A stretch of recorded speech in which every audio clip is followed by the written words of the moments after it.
Okay, so I'm going to review these three primary names of God in the Old Testament.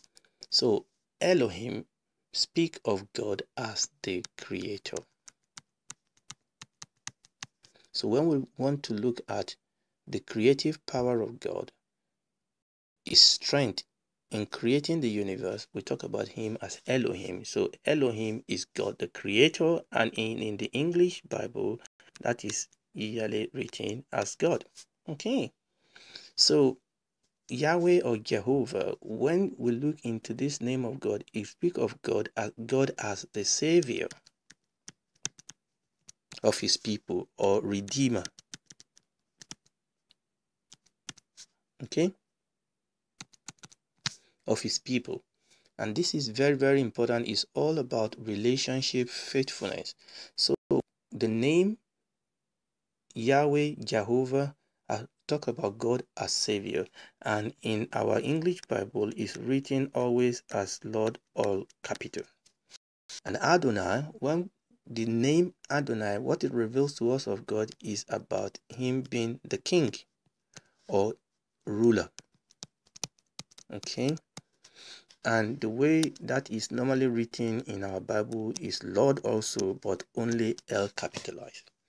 And this is the revelation that we get of God from these primary names of God that we see in the Old Testament. God is the creator, is the savior, and is the king.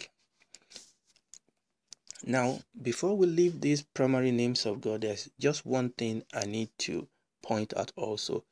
Often in the Old Testament, you will see a combination of this first and second word. So you will have Yahweh or Jehovah Elohim.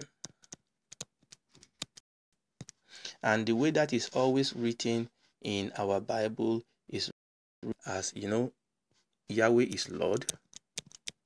Okay, and that is God. So when you read a place in your scripture where it says Lord God, holy, holy, holy, Lord God Almighty, Lord God. So we said the word Elohim is connected with creation, isn't it?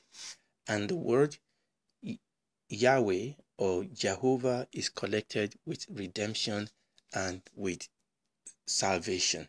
So Jehovah Elohim or Yahweh Elohim is the covenant making God. The covenant making God.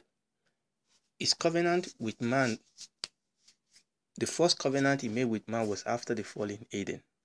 And then he made covenant with Noah. So Yahweh or Jehovah Elohim always makes a covenant. Okay, and then we'll then be talking about the Lord God of Abraham, the God of Isaac, the God of Jacob. So this is very, very important. So even though that is a compound name, but it's part of the name because you have that combination of Elohim and Yahweh or Jehovah. So you will see the Lord God, the Lord God. Praise the Lord.